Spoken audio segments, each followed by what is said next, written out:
Terima kasih Pak Agus dan IMM yang selalu memfasilitasi bagaimana kita bisa berkontribusi kepada masyarakat kaitannya dengan masalah COVID-19 ini yang ternyata yang kita harapkan landai di seluruh dunia gitu. Secara sporadis memang sudah ada beberapa negara yang sudah betul-betul terbebaskan ya. Ya seperti contohnya Israel ya, itu sesuatu contoh negara yang luar biasa dalam waktu yang singkat bisa menangani dengan baik. Tapi ini dari aspek kesehatan ya, saya tidak meninjau hal-hal kondisi yang lain ini.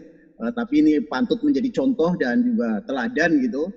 Tadinya Jepang gitu ya, tetapi pada bulan-bulan awal tahun 2021 ini justru merebak adanya juga varian baru ya, sedikit nanti saya singgung.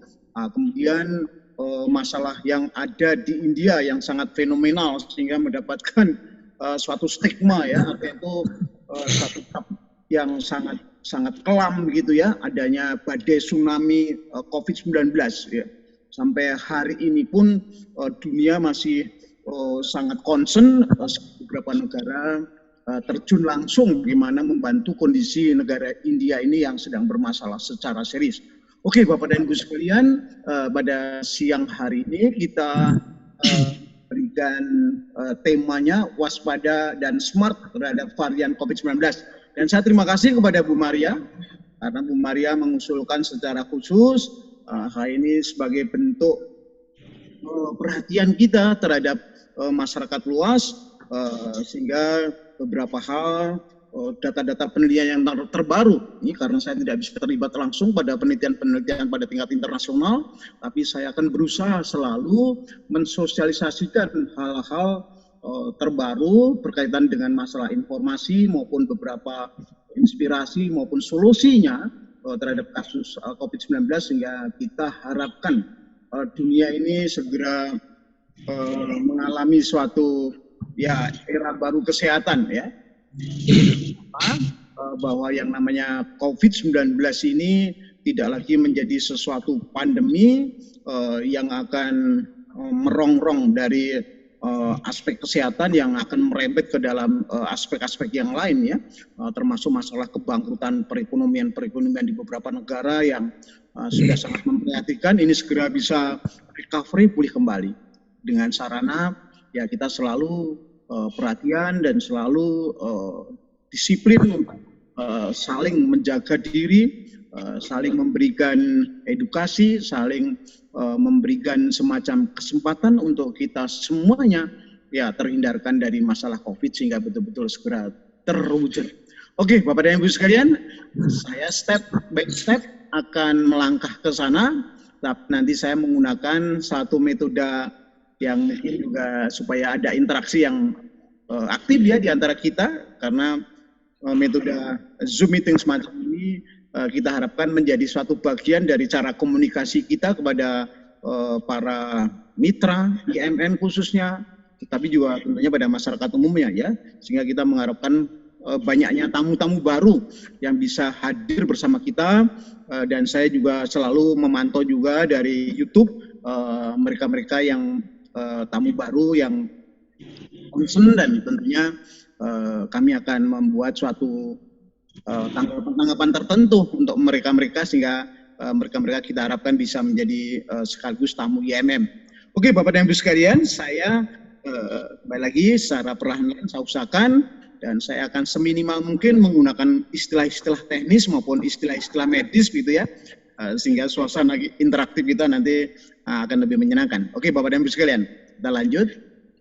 Ya Bapak dan Ibu sekalian, sebelum kasus di India sebenarnya sudah ramai dibicarakan tentang masalah varian atau adanya mutagen ya, dari maksudnya mutasi genetik pada virus ini memang sudah diprediksi dari awal ya, dari perkembangan di Wuhan ya pada Desember tahun 2019 itu sebenarnya sudah diprediksikan bahwa nantinya akan terjadi varian-varian baru yang seluruh dunia harus memiliki concern perhatian bagaimana menanggulanginya. Oke, Bapak dan Ibu sekalian, kita mendengar varian di Inggris ya. Ini cepat sekali menyebar di Amerika, di Eropa, dan juga masuk di Indonesia. Ya, itu B117 ya. Tuh. Dan ini pula yang memicu Bapak dan Ibu sekalian untuk terjadinya varian baru lagi di India, ya. Dan itu baru meledak pada akhir tahun ya, akhir tahun dari 2020 masuk awal 2021 terjadi sesuatu gelombang yang sangat ya kasus COVID-19 ini ya dengan varian B1617 ya.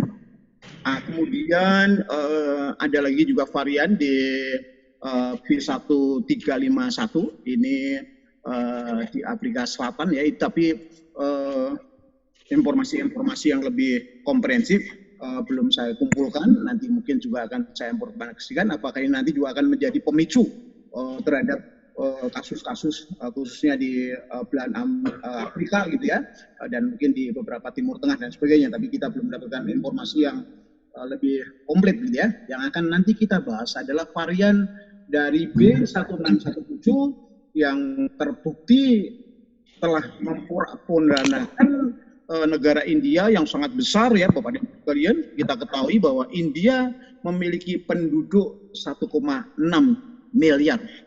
Ini beda tipis dengan Cina Bapak dan Ibu sekalian. Tetapi ada catatan khusus Bapak dan Ibu sekalian, India ini juga merupakan penghasil vaksin COVID-19 ini juga yang terbesar di dunia Bapak dan Ibu sekalian. Oleh karena itu nanti akan saya ceritakan sedikit mengenai masalah latar belakang historinya. Jadi jangan sampai kita mempersepsikan bahwa varian B1617 ini seolah itu menjadi semacam sentral kesalahan ya. Artinya itu pokok utama kesalahan begitu ya. Tapi nanti akan sedikit kita review ya latar belakang terjadinya badai tsunami COVID-19 di India. Oke, Bapak dan Ibu sekalian, kita lanjut dulu. Ini informasi yang saya peroleh, gambar dari Kompas ya. Ini pada bulan Mei kemarin, dua minggu yang lalu, yang sebenarnya sudah saya persiapkan untuk minggu yang lalu ya. Tapi minggu yang lalu kita masih off ya, karena kita menyambut Lebaran. Ini secara nasional juga aktivitas masih sangat kecil. Bahkan sekarang ini suasana pun masih kebanyakan juga masih suasana Lebaran. Oke, Bapak dan Ibu sekalian, kita lanjut. Nah, kalau kita melihat semacam ini, pasti langsung Bapak dan Ibu sekalian yang sudah biasa mengikuti berita-berita di TV maupun juga di YouTube dan sebagainya, pasti langsung akan menebak ya bahwa itu merupakan suatu gambaran betapa dramatiknya kasus untuk badai tsunami ya. Adanya suatu kremasi yang sangat bahkan acak-acakan ya, sangat ya, karena Bapak dan Ibu sekalian bahkan maaf ini sebenarnya sangat tidak saya memperlihatkan ini ya, karena ini ada juga binatang maupun juga ada orang di sebelahnya yang masih menunggu di kremasi dalam keadaan yang sangat ya memilukan ini Bapak dan Ibu sekalian. Dan ini ketahui ini keadaan semacam ini masih sampai sekarang, sampai hari ini Bapak dan Ibu sekalian ya. Jumlah kematian juga cukup tinggi ya, di atas angka 100.000 per hari. Bisa dibayangkan Bapak dan Ibu sekalian dari beberapa negara ini, terutama negara-negara yang memang masih kondisi dari perekonomiannya kurang baik gitu ya. Ini ada korelasi yang sifatnya memang signifikan hal itu ya. Oke, tidak akan saya bahas khusus, nanti kita ungkap Bapak dan Ibu. Ya, ini betapa Bapak dan Ibu sekalian, serpian-serpian kayu pun terpaksa dikumpulkan ya untuk melakukan kremasi yang sebenarnya tentunya tidak memadai ya persyaratan kremasi di India, karena sekali lagi Bapak dan Ibu sekalian, tradisi kremasi ini merupakan salah satu bagian dari ritual agama Hindu pada mereka-mereka yang meninggal dunia ya Bapak dan Ibu sekalian. Ini kalau kita perhatikan betul-betul mengenaskan ya. Ini serpian-serpian kayu dijadikan bahan bakar untuk melakukan kremasi mayat yang sebenarnya tentunya sangat Oke, kita lanjut Bapak dan Ibu sekalian. Ya, sebelumnya saya akan flashback dulu. Dengan adanya flashback, kita akan bisa nantinya menangkap ide-ide yang saya sampaikan Bapak dan Ibu sekalian, sehingga nanti kita bisa ya menjembatani untuk kita berinteraksi ya. Yang saya harapkan dengan berinteraksi itu suasana dari Zoom meetingnya itu akan menjadi suasana yang dinamis dan hidup dan akan menyenangkan, dan ya semoga itu akan ditunggu-tunggu gitu ya. Sesuatu hal yang sangat menyenangkan ketika saya akan mengisi Zoom meeting ini bersama Bapak dan Ibu sekalian dan saudara-saudaraku tercinta. Karena apa? Kita bisa meluangkan waktu Bapak dan Ibu sekalian untuk sekali lagi memberikan semacam kontribusi kepada masyarakat luas mengenai masalah kesehatan ya, bagaimana kita saling mengingatkan dan melaksanakan disiplin-disiplin protokoler kesehatan sehingga kita bisa memberikan contoh teladan bagi lingkungan kita dan kita juga bisa memberikan edukasi. Bapak dan Ibu sekalian, saya berikan gambaran di sini. Pak, ini tentunya gambaran yang kita perindah ya. Bentuk aslinya tidak demikian ya. Ini gambar skematik ya yang kita perindah. Oh, bentuk dari yang namanya virusnya itu seperti ini ya. Nih, jadi saya berikan gambaran. Ini ada yang namanya duri-duri protein atau protein spike ya. Fungsinya untuk apa ini Bapak dan Ibu sekalian? Ini fungsinya untuk nanti menempel pada dinding ya, pada dinding sel-sel tubuh kita ya, sehingga nanti di situ dia akan membuka ya. Jadi seolah-olah dia menjadi kunci untuk reseptor pada dinding-dinding dari sel-sel tubuh kita ya, sehingga kita selalu mengalami sesuatu kekhawatiran ya. Nantinya virus itu akan penetrasi atau masuk ke dalam sel-sel tubuh kita dan akhirnya memporak-porandakan dari sistem imunitas ya, terutama tentunya pada bagian paru-paru karena target dari virus ini selalu dia akan menyerang bagian paru-paru kita ya. Nanti akan saya jelaskan secara sederhana. Nah, ini bagian itu. Kemudian ini adalah materi pada bagian inti ya, inti virus itu ada RNA ya.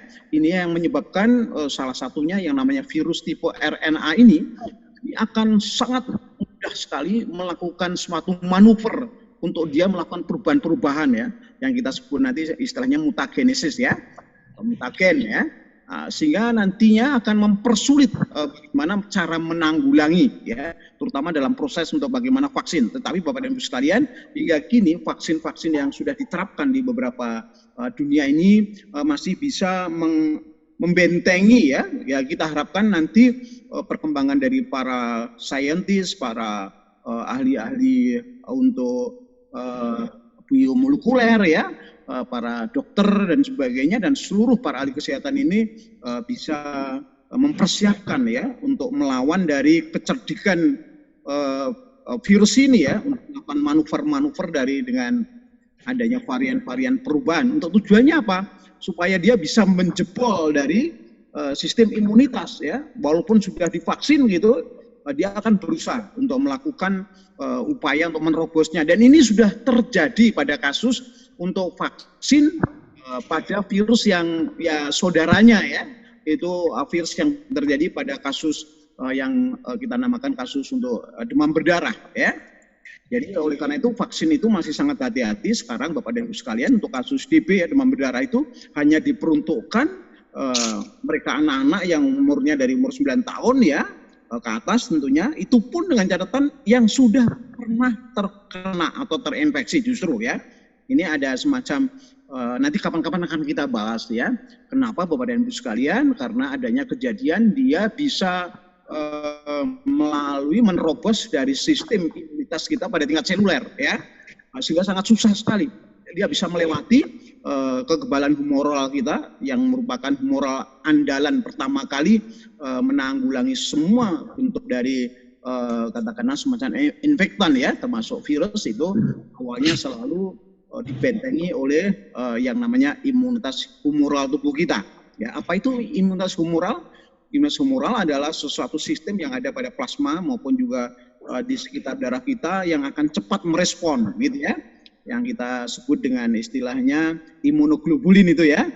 Nah, itu selalu dia menjadi pasukan awalnya untuk dia menjadi benteng. Itu semua sudah diporak-porandakan oleh suatu virus yang ada pada demam berdarah ya, DB itu. Nah, sehingga vaksinnya betul-betul harus dispesifikkan.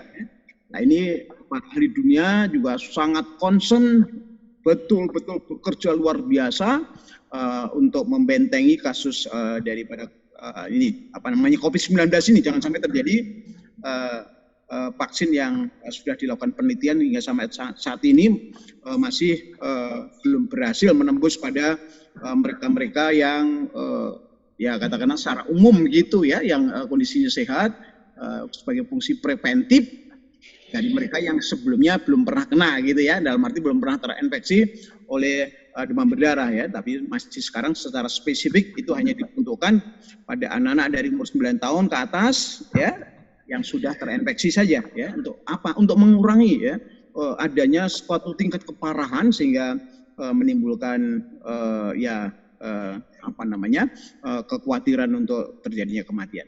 Oke, Bapak dan Ibu sekalian, ini gambaran supaya nanti ketika saya bicara tentang mutasi itu apa yang dimaksudkan dan apa kira-kira yang berubah di situ gitu ya. Ada bayangan lah gitu ya. Jadi oleh karena itu saya gambarkan secara sederhana aja ya, supaya secara ilustratif bisa nanti ditangkap gitu ya, bisa ditangkap idenya. Oke, kita lanjut Bapak dan Ibu sekalian. Nah, kita ketahui Bapak dan Ibu sekalian bahwa virus ini, COVID-19 ini droplet. Droplet itu artinya melalui cipratan ya, atau sesuatu yang keluar dari mulut kita ya. Apalagi kalau bersin ya, itu tentunya dalam sekian jauh akan bisa menyebarkan virus ini bagi mereka yang tentunya terinfeksi ya. Nah, Bapak dan Ibu sekalian, sebenarnya penularan ini sekali lagi ya, walaupun dalam hal itu nanti proses dia masuknya ke dalam ya, terutama karena targetnya virus ini menuju ke paru-paru ya. Nah, dia melalui ini bagian belakang kerongkongan ya, tetapi ini bisa melalui mata, melalui hidung, melalui mulut ya. Bahkan juga ada yang dia dipercokol ya, di mukosa usus dan sebagainya, sehingga nanti gejalanya ada mereka yang mengalami semacam diare dan sebagainya ya. Tapi itu tidak begitu fatal akibatnya ya. Yang akibatnya fatal adalah virus-virus ini yang masuk ke paru-paru ya. Lagi kemudian virus ini ternyata juga berkembang sangat pesat ya, tidak hanya mutasi aja, tetapi dalam polanya untuk dia menyebar ya. Virus ini telah menyebar, walaupun tentunya tidak bisa dikatakan bahwa ini airborne ya, artinya itu dia bisa berkembang melalui katakannya udara terbuka, tidak ya. Hanya penjelasannya secara sederhananya, di dalam udara yang apalagi udara dalam ruangan Bapak dan Ibu sekalian, ini dia bisa bertahan sampai sekitar 3 jam gitu ya. Terkecuali kalau di udara luar gitu ya, pada kondisi ada bersinar matahari, itu beberapa menit memang sudah mati virus ini ya. Karena itu kita juga selalu menjaga jarak ya, itu suatu hal protokoler yang sangat penting ya. Yang tentunya masker menjadi andalan ya untuk mencegah, mengurangkan sedemikian rupa untuk terjadinya perpindahan virus ini ke tubuh orang lain ya, bagi mereka yang infeksi. Tetapi bagi yang tidak infeksi atau yang tidak terpapar ya, tentunya sebagai sarana preventif yang paling sederhana tetapi itu yang paling efektif ya. Oke Bapak dan Ibu sekalian, kita lanjut. Nah, ini perlu kita tambahkan di sini Bapak dan Ibu sekalian. Selalu saja kita ini juga mengalami sesuatu perkembangan ya. Sistem alarm tubuh kita ini pun juga berkembang ya. Jadi beberapa bulan yang lalu atau katakan kan kini kita sudah berjalan lebih dari 1,5 tahun kasus pandemi ini Bapak dan Ibu sekalian. Tadinya hanya sering dikenal ya. Oleh karena itu kita selalu melakukan pengecekan awal ya, untuk semacam ya screening dasar begitu ya. Kita mengecek tentang temperatur atau suhu tubuh dari seseorang ya, apakah ini terindikasi ya. Kalau ada demam tinggi disertai adanya pening kepala, kemudian batuknya umumnya batuk kering ya, apalagi kalau sudah disertai gangguan pernapasan. Belakangan ini Bapak dan Ibu sekalian, beberapa bulan yang lalu ada suatu gejala yang namanya anosmia ya. Seseorang tidak bisa mencium bau lagi. Oleh karena ini saya berikan tanda apostrof Bapak dan Ibu sekalian, karena ini sebagai suatu cara tubuh untuk lebih pinter ya. Dalam keadaan seseorang ya anosmia, tapi sekali lagi Bapak dan Ibu sekalian, anosmia atau seseorang yang tidak bisa mencium sesuatu bau tertentu ya, itu belum tentu itu merupakan infeksi dari COVID-19. Tapi umumnya Bapak dan Ibu sekalian, ini menjadi suatu pertanda awal. Dan ini kita memiliki kesadaran ya, kemudian kita melakukan tindakan untuk apa ya, mencegah ini secara strategi pertahanan tubuh ya, harus kita syukuri Bapak dan Ibu sekalian ya. Dan ini kita puji Tuhan, alhamdulillah, wasyukurillah Bapak dan Ibu sekalian, dengan adanya NG2 Kenkona ini bagi mereka-mereka yang baru melaporkan ya kepada kita sebagai komunitas yang peduli pada masalah COVID-19 dengan andalan kita NG2 Kenkona ini kita berikan treatmentnya ya dengan mengonsumsi beberapa tetes setiap ya perlu setiap jam sekali ya, beberapa tetes dari 5 tetes sampai 10 tetes. Ini dalam waktu sehari 2 hari sudah selesai ya. Imunitas tubuh mencapai suatu kondisi di mana anosmia ini sudah bisa dieliminasi, artinya bisa teratasi dengan baik. Ya. Nah ini tentunya sebagai satu bagian strategi kita juga akan selalu saya sosialisasikan nih Bapak dan Ibu sekalian, ketika Anda sudah mulai mengalami anosmia, segera Anda harus melakukan suatu action ya, melakukan sesuatu ya bagaimana mencari solusi yang paling cepat dan ini bisa terhindar ya. Sebab kalau tidak Bapak dan Ibu sekalian, tidak hanya secara individual seseorang akan mengalami permasalahan menjadi berat, tetapi ini tentu akan segera menularkan kemana-mana. Oleh karena itu Bapak dan Ibu sekalian, Anda akan menjadi pionir, akan menjadi pahlawan kemanusiaan, era baru dari dunia kesehatan ketika Anda concern, ketika Anda memiliki perhatian dan sekaligus Anda melalui kepedulian terhadap diri sendiri maupun orang lain. Oke Bapak dan Ibu sekalian, kita lanjut. Nah, kemudian saya akan mereview dulu ya, supaya nanti ketika kita membahas tentang masalah adanya varian COVID ya, atau adanya baru pada virus corona ini, Bapak dan Ibu sekalian bisa mengikuti alurnya ya. Walaupun tentunya saya sederhanakan sedemikian rupa Bapak dan Ibu sekalian, supaya kita mendapatkan suatu tingkat informasi yang nantinya bisa untuk dimanfaatkan kepada diri sendiri maupun bisa dijadikan cara sosialisasi untuk menekan ya, mengurangkan sampai yang kita harapkan bisa kita mengeliminasi ya, atau istilahnya itu ya menghapuskan yang namanya masalah kasus COVID-19 di muka bumi ini ya, khususnya tentunya di Indonesia, karena di Indonesia ini merupakan salah satu 10 negara yang menjadi perhatian dunia juga ya, karena belum juga melandai ya sampai saat ini. Oke, kita lanjut Bapak dan Ibu sekalian. Ini bagaimana cara virus ini penetrasi atau masuk ke dalam sel-sel tubuh kita ya, terutama adalah sel-sel pada mukosa dari bagian hidung ya, sampai dari tenggorok ya, sampai ke paru-paru. Itu yang perlu dijaga ya, karena memang targetnya dia akan menuju ke paru-paru ya. Ini pun juga generasi-generasi virus-virus corona semacam itu memang selalu menyerangnya pada organ pernapasan kita ya, paru-paru kita. Ya. Caranya bagaimana? Nah ini saya berikan gambaran juga sekaligus, ini secara skematis saja ya, supaya mudah dipahami ya Bapak dan Ibu sekalian. Ini adalah merupakan virus coronanya Bapak dan Ibu sekalian. Nah ini seperti tadi ya, ini ada yang namanya protein spike ya, atau duri-duri tadi. Tujuannya untuk apa? Atau fungsinya untuk apa Bapak dan Ibu sekalian? Nah, ini untuk menempel. Menempel pada apa? Menempel pada reseptor yang ada pada membran atau dinding dari sel-sel tubuh kita Bapak dan Ibu sekalian. Nih ya, itu namanya adalah protein AC2 ya, angiotensin converter enzim 2 ya. Nah dia melalui di sini, ketika dia seolah ini merupakan kunci ya, ketika dia bisa connect gitu ya, langsung dia bisa masuk ke dalam sel tubuh kita.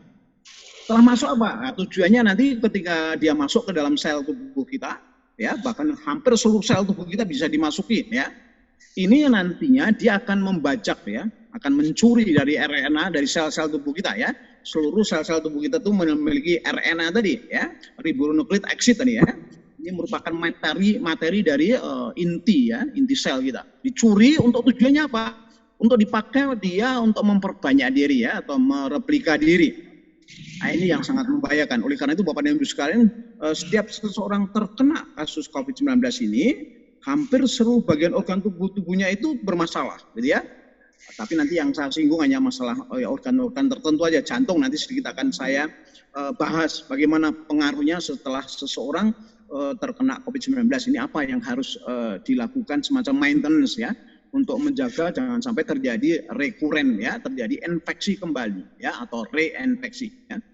Oke, jadi sekali lagi ini yang tadi saya jelaskan, protein spike ya atau duri-duri ini yang ada pada virus tadi, virus COVID-19 ini tujuannya untuk menempel. Nah, ini ya gambarannya untuk menempel ya, menempel untuk membuka kuncinya ya. Nanti dia masuk ke dalam sel-sel tubuh kita ya. Lanjut Bapak dan Ibu sekalian. Nah, akhirnya apa Bapak dan Ibu sekalian? Sel-sel tubuh kita yang tujuannya untuk menjaga keseimbangan daripada kelangsungan kehidupan kita, ini malah dimanfaatkan oleh sel-sel virus COVID-19 ya untuk memperbanyak diri. Oleh karena itu kita akan makin mengalami suatu kelemahan-kelemahan ya, atau makin melemah ya kehidupan kita, bahkan ini akan bisa membahayakan jiwa kita atau terjadi mortalitas ya, kematian. Oke Bapak dan Ibu sekalian. Nah, ini termasuk paru-paru ya.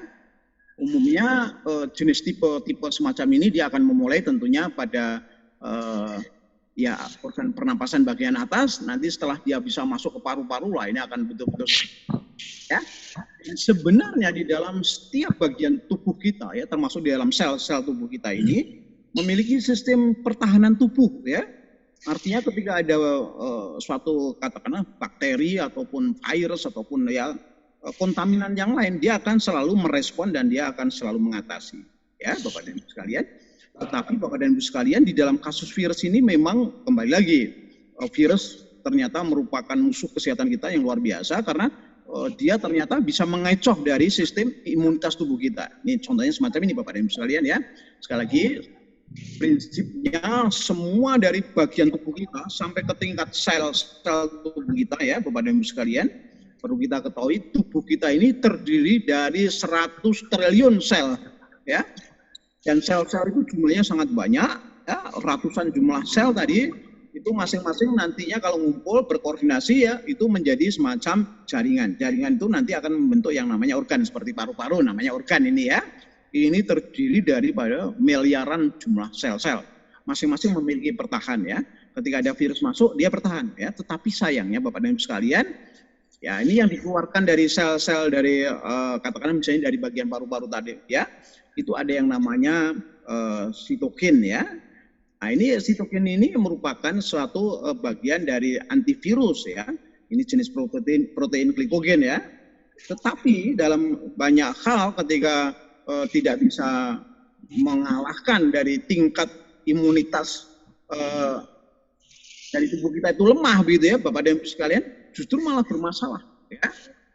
Sehingga apa Bapak dan Ibu sekalian, virus tadi terus kembang biak sedemikian rupa ya, sehingga dia akan mengeblok aktivitas-aktivitas ya, bahkan merusak aktivitas-aktivitas dari sel-sel tubuh kita.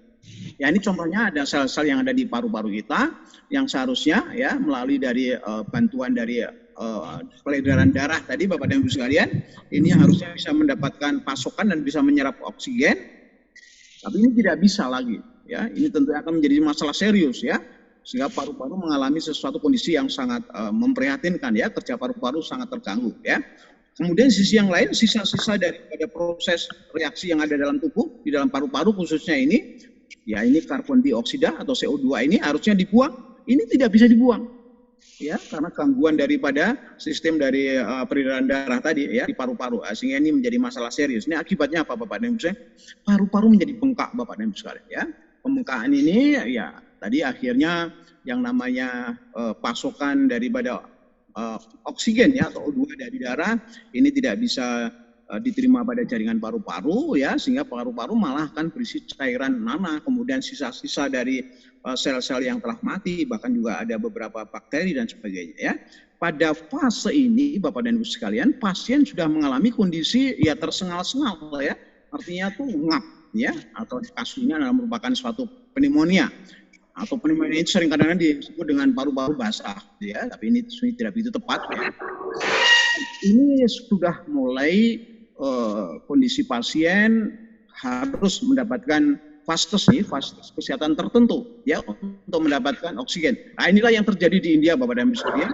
Kondisi ini sudah menjadikan banyak pasien meninggal karena berkurangnya atau sangat-sangat minimalnya persediaan dari oksigen tadi untuk penanggulangan awal ya, belum lagi alat ventilator yang sangat terbatas ya, sehingga dengan jumlah penduduk yang sangat besar ini terjadilah kematian yang awal yang seharusnya bisa ditangani ya, tetapi sekali lagi karena jumlah dari yang terpapar terinfeksi dalam satu hari mencapai angka sampai sekarang ini Bapak dan Ibu sekalian masih angkanya antara 200 sampai 400 ribu per hari. Ya ini bisa kita membayangkan betapa mencekamnya kasus semacam itu di India ya.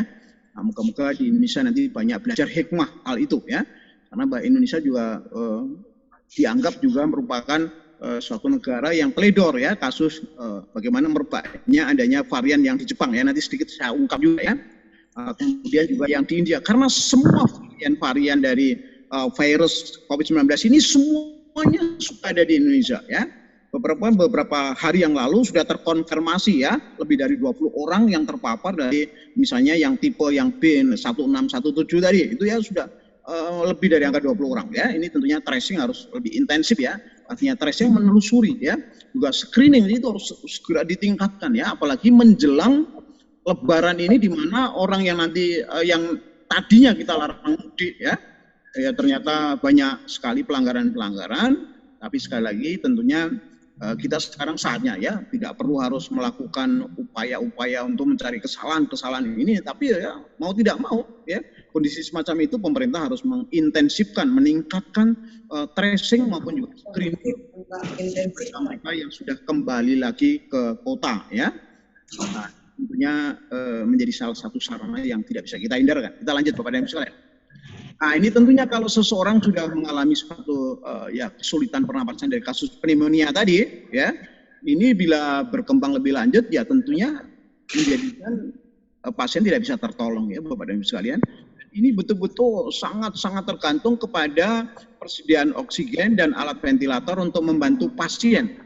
Nah kalau sekarang pasien membludak seperti kasus di India ya, bahkan hampir terjadi di Jepang kan kemarin pada bulan April ya, antara Maret April. Bahkan Mei sampai sekarang ini pun juga Perdana Menterinya pun juga sampai frustasi, bingung. Nah Indonesia tentunya harus concern juga mengenai masalah itu ya. Nanti kita belajar dari kasus itu.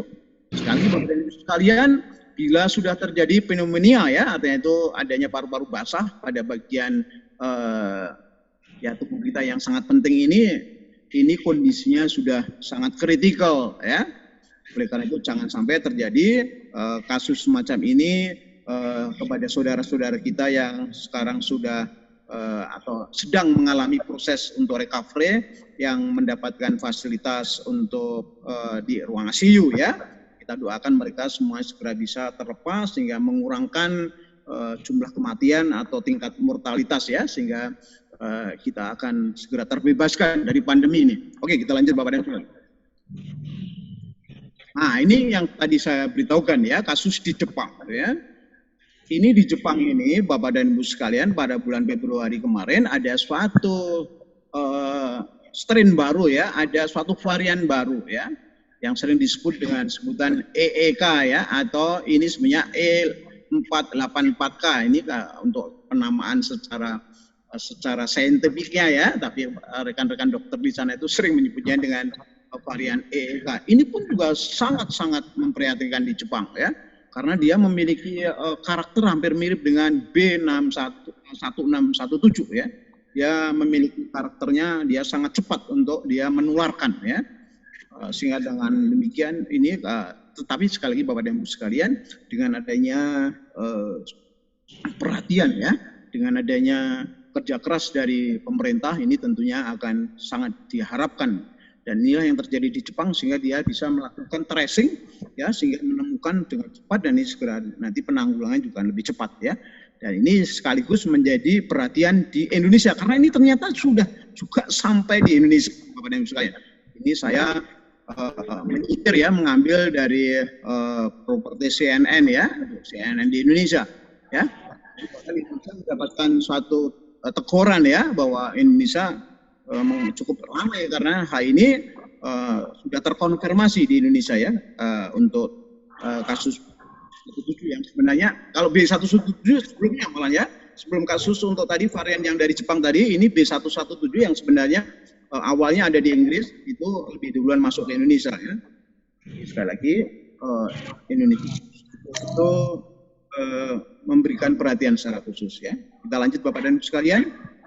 Ini ya, ini tadi sebenarnya yang kita ungkapkan awal tadi ya, bahwa untuk kasus COVID ini beberapa varian-variannya itu hampir biasa, salah satu kelebihannya ya, atau apa namanya, tingkat bahayanya itu kecepatan dia transmisi ya, atau penyebaran ya, termasuk ini yang di India menjadi suatu apa ya namanya, fenomena yang luar biasa ya, tentunya fenomena jelek gitu ya, bagi kehidupan maupun kesehatan kita. Kita lanjut Bapak dan Ibu sekalian, dan ini sekali lagi dua Indonesia mendapatkan teguran ya, karena apa? Beberapa varian-varian tadi semuanya sudah ada di Indonesia ya. Karena itu kalau di Indonesia masyarakatnya, pemerintah mau bahu membahu atau saling gotong royong atau saling untuk berkolaborasi melakukan tindakan-tindakan disiplin ya, sampai ke tindakan-tindakan yang dimana segera diatasi ya.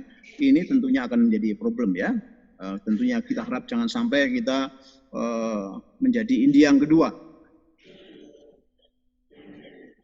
Kemudian kita sekarang akan bicara sedikit ya tentang masalah mutasi virus corona yang B1617 yang menyebabkan dunia ini ya. Ini untuk Bapak dan Ibu sekalian untuk bisa menangkap ya idenya, itu saya berikan gambaran yang sederhana ya. Apa itu yang mutasi, apa itu yang namanya varian, nanti kan mungkin nih Bapak dan Ibu sekalian ya susah ya memahami gitu ya. Ini kan sesuatu istilah-istilah terminologi apa namanya, dunia kedokteran atau dunia virus yang rumit ya. Oleh karena itu saya gambarkan seperti ini ya, yang dimasukkan dengan terjadinya varian atau terjadinya mutagenesis itu ya. Ya ini saya gambarkan semacam ini ya. Tadi bentuk umumnya seperti ini ya, yang coklat-coklat ini saya gambarkan. Kemudian muncul bentuk yang mirip semacam warna biru langit ini ya. Ini karena apa? Terjadi semacam perubahan-perubahan tertentu ya. Tadi terutama pada protein spike-nya ini ya, dia makin banyak mungkin jumlahnya, makin dia canggih ya, dia menempel ke sel itu selalu dia bisa menembus gitu ya. Informasi yang terbaru bahkan dia bisa lolos ya dari tes PCR. Ya, tapi ini sekali lagi ya, jangan disebarluaskan ya, karena ini sekarang ini baru penelitian-penelitian awal ya, karena semua dunia belajar ini Bapak dan Ibu sekalian ya.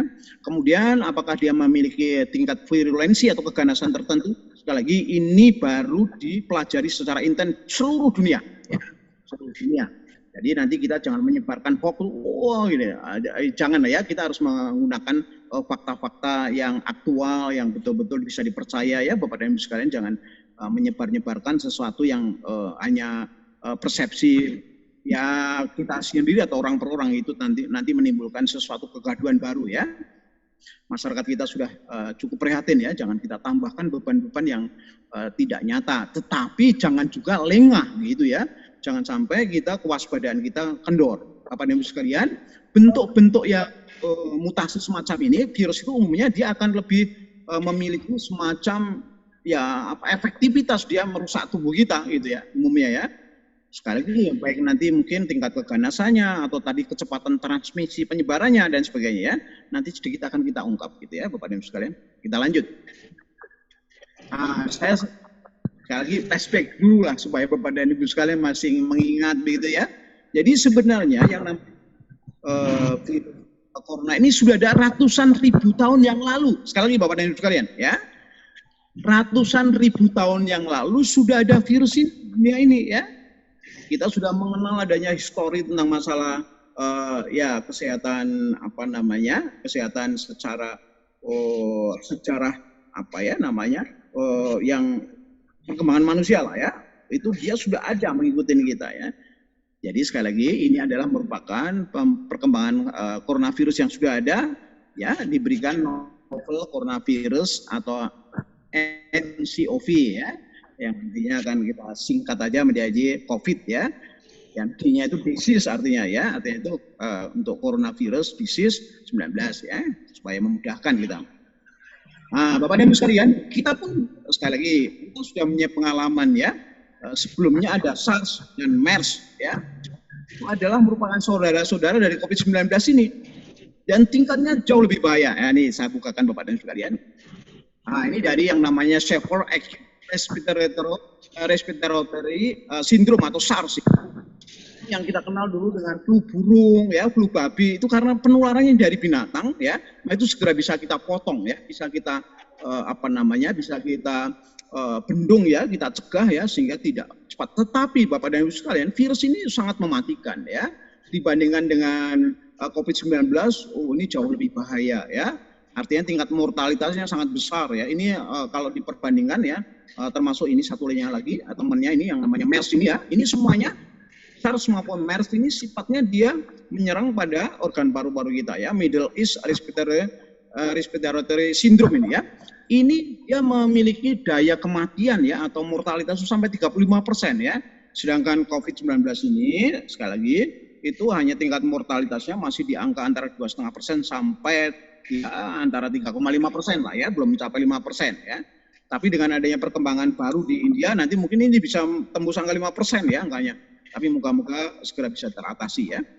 Nah ini Bapak dan Ibu sekalian, kita sudah belajar ya bagaimana mengatasi dengan baik, dengan cepat ya kasus untuk SARS maupun MERS ini ya. Kita harapkan nanti, karena ini masih 11-12 ya, artinya bersaudara dekat ya. Artinya itu di dalam satu spesies yang hampir sama gitu, atau klon yang hampir sama ya. Nanti moga-moga karakter-karakter dari virus COVID-19 ini bisa kita pantau terus ya perkembangannya sehingga nanti bisa kita kendalikan dengan baik. Bapak dan Ibu sekalian, ini kita akan mempertanyakan kan pertama kali untuk virus yang di India ini kapan nih Bapak dan Ibu sekalian ya? Ini sebenarnya di India pada Desember tahun 2020 kemarin ini ya ini sudah merebak sebenarnya pada bulan Maret tahun 2020 ya. Sebenarnya itu sudah mulai diketahui ya adanya strain baru ini atau adanya varian baru ini ya, tapi merebak itu mulai Desember ya. Kenapa Bapak dan Ibu sekalian? Ini saya sampaikan ini supaya kita melihatnya secara lebih utuh lagi ya. Ingat Bapak dan Ibu sekalian, di India itu ada dari bulan April ya, dari bulan April, Mei, Juni, Juli sampai November ya, itu terjadi sesuatu euforia yang luar biasa. Karena apa? Tren mengenai masalah COVID-19 itu di India itu bahkan mendapatkan pujian dari WHO ya, menurun ya, melandai ya. Tetapi sebenarnya laten, artinya itu sudah mulai kabur, mulai bulan-bulan antara bulan Oktober November itu ya. Karena sebenarnya bulan Oktober sudah banyak mulai yang terinfeksi tapi belum terdeteksi atau belum terkonfirmasi. Kenapa Bapak dan Ibu sekalian? Karena antara bulan April ya sampai katakan Oktober itu berbagai macam ya upacara-upacara katakan tradisional atau upacara-upacara adat itu luar biasa ya. Contohnya misalnya adanya upacara yang mandi di Sungai Gaga bersama-sama itu ya Bapak dan Ibu sekalian, itu merupakan sesuatu yang selalu terjadi setiap tahun yang begitu ya, ini karena tradisi agama. Apalagi setahun sebelumnya ini memang sudah katakanlah bisa dikendalikan ya, karena ketakutan itu masih cukup tinggi, disiplin masih cukup baik. Nah pada kemarin pada bulan Mei ini Bapak dan Ibu sekalian, mereka euforia. Oleh karena itu Bapak dan Ibu sekalian, sekarang ini baru dilakukan penelitian secara intensif ya, apakah B1617 ini betul-betul lebih katakan lebih ganas nih atau lebih virulensinya lebih tinggi. Ini belum ya, kita belum mendapatkan sesuatu penelitian yang secara signifikan lengkap. Karena di India itu proses kematian yang terjadi yang sangat luar biasa ini disebabkan adanya fasilitas kesehatan yang sangat tidak mencukupi. Disebabkan apa? Jumlah dari yang terinfeksi itu banyak. Oleh karena nanti kita akan membuat simulasi bersama-sama supaya memandang ini supaya kita lebih jelas ya. Kewaspadaan kita tetap kita jaga, tetapi kita jangan terlalu paranoid berlebihan ya. Artinya itu rasa ketakutan yang berlebihan. Karena itu nanti saya buatkan simulasinya. Jadi sekali lagi Bapak dan Ibu sekalian, saya akan membuatkan analisa secara sederhana ya kasus di India ini. Jadi di India ini pertama, ya, dan ini kayaknya juga ini saya banyak juga mensitir ya atau mengambil dari pendapat-pendapat tingkat internasional ya, dari analisis dari WHO dan sebagainya. Pertama Bapak dan Ibu sekalian, ini adalah sesuatu yang memang betul-betul terjadi euforia di India ya, karena memang betul India itu adalah negara penghasil vaksin terbesar di dunia, tapi sekaligus jumlah penduduknya juga terbesar di dunia ya, 1,3 miliar ya. Nah, pada saat di euforia ini menjadi mengendor. Semua disiplin terhadap masalah protokoler COVID-19 juga kendor, ya itu baik masyarakat maupun pemerintahnya. Nah, ini terbukti kan, ketika terjadi suatu apa ya namanya tradisi yang tahun sebelumnya tidak dilaksanakan, yang namanya apa namanya Kumala itu ya. Kumala itu adalah dia berendam bersama-sama ya semua umat Hindu di Sungai Gangga itu. Tahun sebelumnya bisa dilarang, dicegah. Tapi pada bulan 2001 ini, pada bulan-bulan di antara sebenarnya mereka melakukan sekian bulan gitu ya, itu mereka berbondong-bondong ya, ribuan bahkan secara akumulatif ya, setiap hari itu ribuan ya, kalau dijumlah itu mungkin sampai jutaan itu dalam sekian waktu itu. Mereka selalu intens sekali ya, selalu dia ya tentunya berdekatan karena berkeluarga, kelompok keluarga itu dalam sungai itu ya. Itu satu. Jadi sekali lagi belum tentu ini karena keganasan ya, tetapi penyebaran yang sangat intens ya betul ya. Tapi ternyata juga faktornya adalah karena memang masyarakat India melakukan ya tadi kerumunan massal yang sangat euforia gitu ya. Ini pertama. Nah, kemudian terlihat juga ya kelemahan kontrol baik itu pada masyarakat umum maupun pemerintah terhadap apa ya protokoler kesehatan tadi.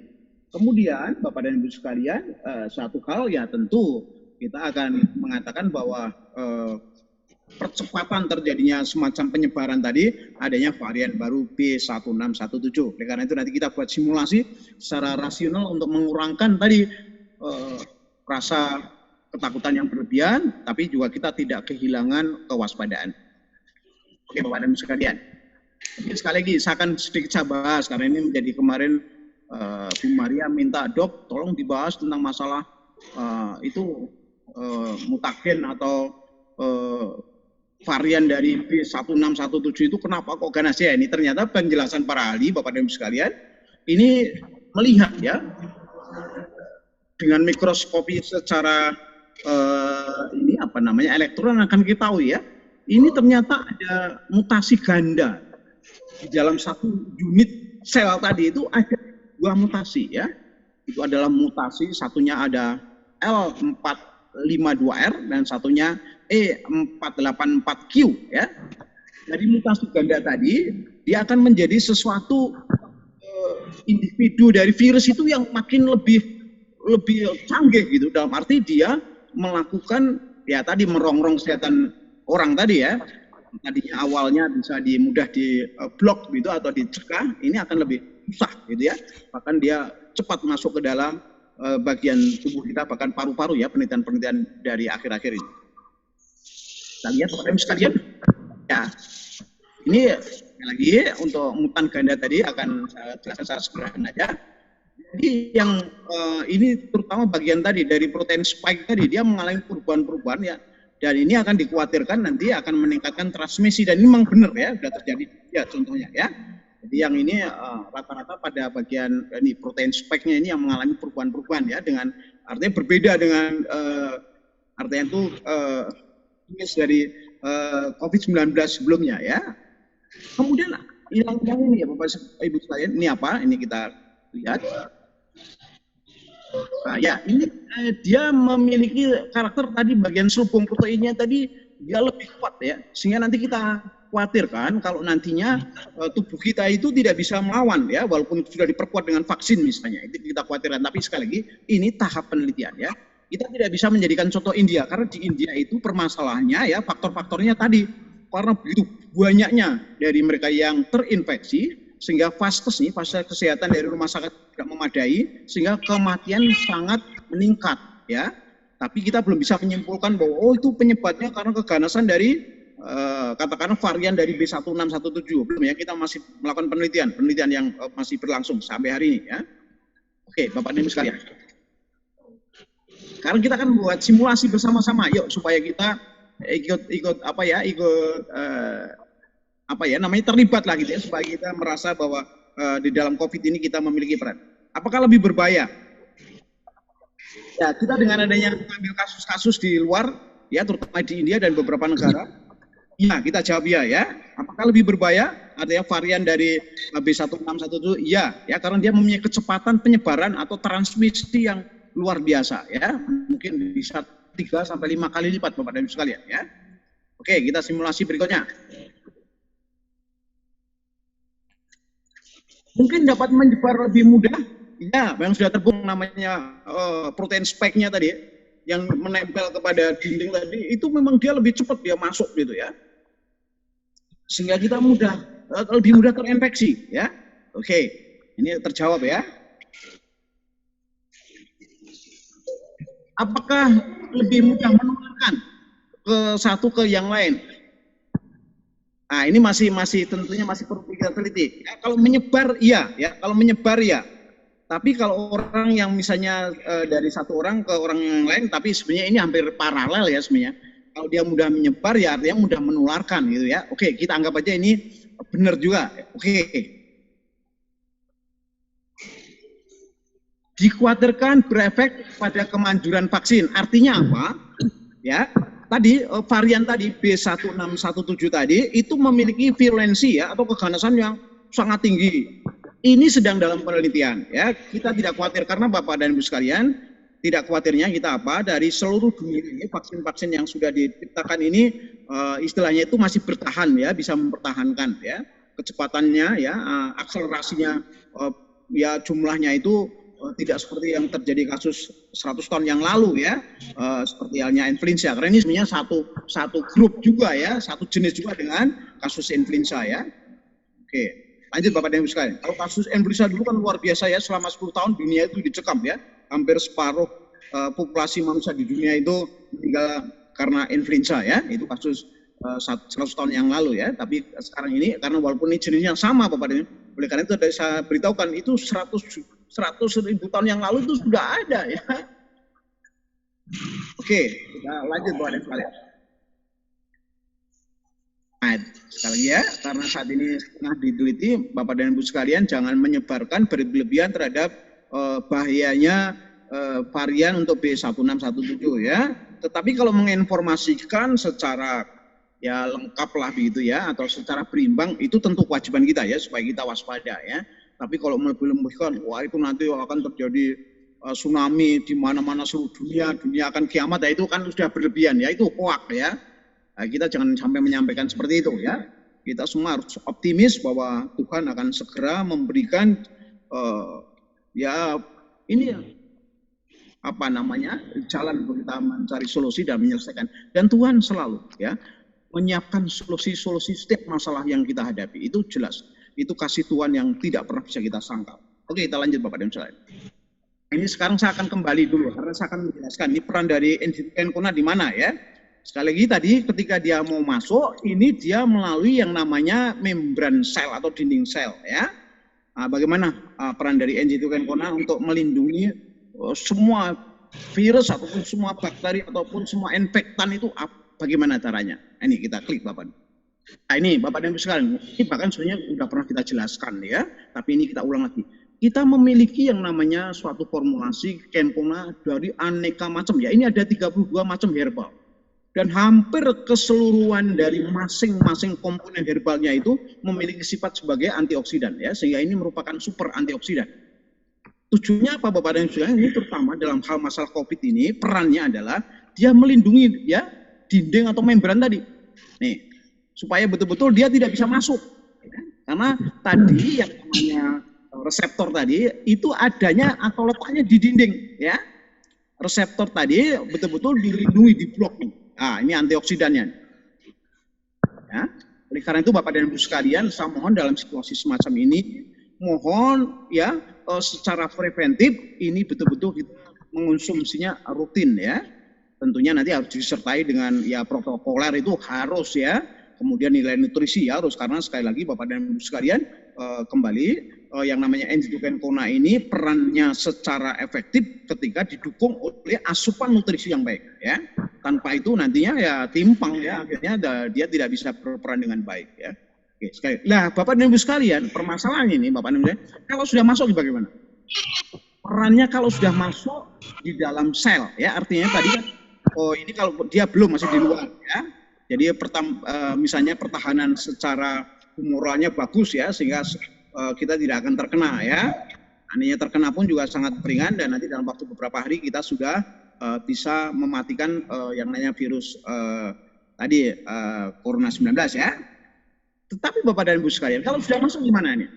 Ya, kalau sudah masuk, nah ini Artinya cara dari Kena melindungi dari tubuh kita terhadap virus-virus yang sudah masuk dalam sel kita seperti ini. Nih ya, sekali lagi Bapak dan Ibu sekalian ya, kandungan bioflavonoid ya di dalam jamu tetes kita N-G2-Kencana itu sangat kuat sekali ya. Ya kita jelaskan sudah lama ya, kandungan klorofilnya, kandungan spirulunanya, moringganya ya. Moringga itu apa, kelor gitu ya. Itu juga sangat dikenal memiliki kandungan flavonoid yang sangat tinggi ya, temulawaknya, jahe merahnya banyak sekali ya, hampir lebih dari separuh dari komponennya atau lebih 16 dari komponen-komponen herbalnya ya, itu memiliki kandungan yang namanya bioflavonoid sangat tinggi. Nah ini caranya kerja begini Bapak dan Ibu sekalian. Ketika virus ini sudah masuk dalam satu sel tubuh kita ya, terutama sel-sel yang ada di paru-paru, nah ini dia perannya dia melindungi dengan cara mengeblok ya. Mengeblok, siapa yang diblok? Itu adalah protein kinase. Protein kinase itu suatu mekanisme untuk darah bisa memasok nutrisi ya, diblok. Karena sel-sel ini kan memerlukan ya logistik makanan, nutrisi, oksigen ya, itu diblok ya sama ini tadi melalui mekanisme flavonoid protein kinase tadi ya. Akhirnya apa Bapak dan Ibu sekalian, virus-virus yang jumlahnya sudah ratusan maupun ribuan di dalam sel ini, nah mulai ini ya bagian dari bagian-bagian utamanya ya yang nantinya itu akan disandra oleh virus-virus tadi, itu seolah semua dirusak. Ini unik sekali Bapak dan Ibu sekalian. Sebenarnya mekanisme tubuh kita sudah punya kayak begitu itu ya. Tetapi ini diperkuat ya, diperkuat dengan adanya N-G2-Kencana melalui mekanisme yaitu adanya flavonoid protein kinase. Nah, akhirnya apa Bapak dan Ibu? Ini menjadi kayak semacam kisut gitu, mengkerut gitu ya. Sampai-sampai nantinya membran selnya ini dia melepuh. Ini hancur bersama dengan virus-virus yang ada di dalam. Jadi mencegah adanya virus-virus tadi mengalami yang namanya metastasis, penyebaran. Ya, ketika masuk ini kan dia punya kesempatan dia menggunakan organ-organ yang ada di dalam sel tubuh kita ini dipakai untuk dia, ya, dipakai untuk virus ini untuk memperbanyak diri, tapi ini dihancurkan, ya, dengan tubuh kita, ya. Ini salah satu diperkuat dengan yang namanya flavonoid protein kinase tadi, sampai nanti selnya tuh hancur bersama dengan virusnya mati, ya, tidak menyebar. Ini mekanisme yang di dalam sel. Inilah yang dikatakan kekebalan tingkat seluler, ya, yang dulu dirancang oleh vaksinnya oleh Dr. Terawan itu ya, yang sekarang ternyata belum mendapatkan kesempatan untuk dikembangkan ya. Mungkin nanti kita menunggu juga karena itu karya anak bangsa, kita menunggu aja dari segi positifnya ya. Saya tidak ikut terlibat dalam masalah debat-debat itu ya, tetapi tentunya kalau tujuannya baik ya kita ini aja, walaupun mungkin sifatnya adalah ya kontraproduktif karena ini merupakan sesuatu yang personal, tapi pantas dikembangkan ya. Terutama untuk mereka-mereka yang sudah usia ini kan menunggu bagaimana supaya mendapatkan vaksin, kan dia yang paling rentan saya. Anak-anak kecil ya yang di bawah 18 tahun ini kan kita belum mendapatkan vaksinnya. Anak-anak itu ya, pada anak-anak itu yang rentan. Nah itu dulunya dengan adanya vaksin Nusantara sebenarnya merupakan harapan ya, tapi ini sementara masih dalam status quo dulu ya, masih dievaluasi untuk dilanjutkan penelitian-penelitian berikutnya ya. Tapi ini tentunya kita hargai ya. Itu dulu pernah saya ulas mengenai masalah vaksin Nusantara itu ya. Oke Bapak dan Ibu sekalian, nah ini saya mengingatkan, dan dulu ini pernah saya sampaikan, saya bahas. Karena ada banyak pertanyaan ini, dok kalau orang setelah terkena ini ya, terkena COVID-19, itu salah satu masalah yang sangat ditakutkan paru-paru ya, karena gejala untuk masalah ya darahnya kental ya, dengan ditunjukkan angka D-dimernya lebih angka 1000 ini kan menakutkan ya. Nanti terjadinya penyumbatan, walaupun sebenarnya kekentalan darah tidak selalu harus merupakan penyumbatan, tapi kalau pemicu ya, trigger ya. Oleh karena itu kadang-kadang pasien harus selalu mengonsumsi yang namanya heparin ya, padahal heparin ini kan di lambung ini bersifat iritatif ya. Oleh karena itu menurut saya tidak perlu harus dengan ya kontrol atau dengan maintenance dengan heparin, selain harga juga masalahnya dia efek sampingnya tidak nyaman ya.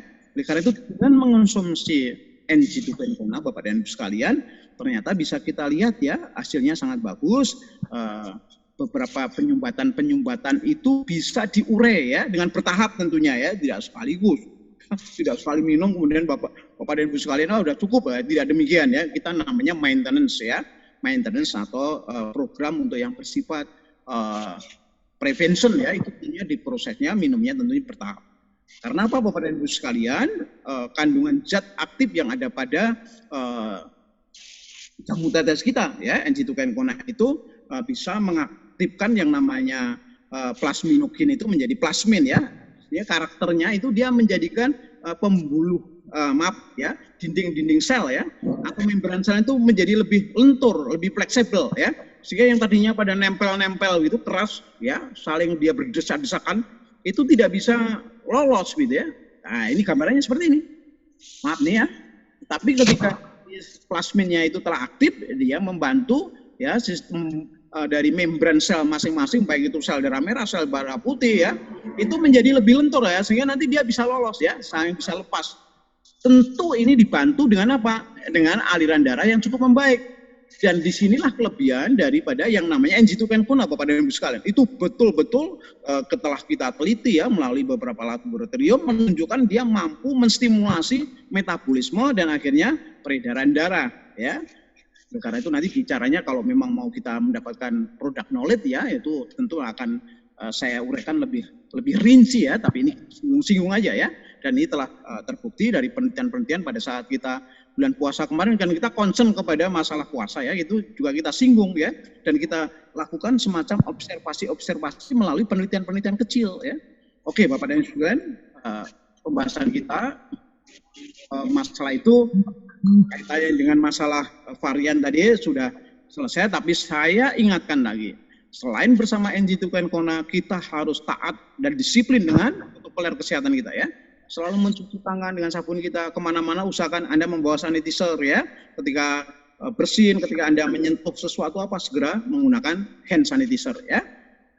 Dan masalah ya, tadi masker itu saya kira sesuatu hal yang tidak bisa Anda hindarkan ketika Anda berinteraksi dengan orang lain. Baik itu di rumah maupun apalagi di luar ya. Ini sesuatu yang mohon betul-betul tetap Anda pakai ya. Penjelasan mengenai itu kalau yang sakit oh tidak ya, tetap orang yang sehat kalau sudah kita berinteraksi dengan orang lain kita harus waspada ya. Oke Bapak Ibu sekalian, satu hal lagi yang penting ini yang sering kadang-kadang diabaikan, faktor nutrisi ya, kalau perlu ekstra dalam kondisi semacam ini ya, kondisi COVID semacam ini usahakan ekstra ya, tidak perlu harus yang mahal, pilihlah varian-varian makanan sehingga dia merupakan makanan yang lebih berimbang. Jangan lupa yang namanya sayur buah tiap hari. Ya. Oke, Bapak dan Ibu sekalian, demikian lagi penjelasan saya.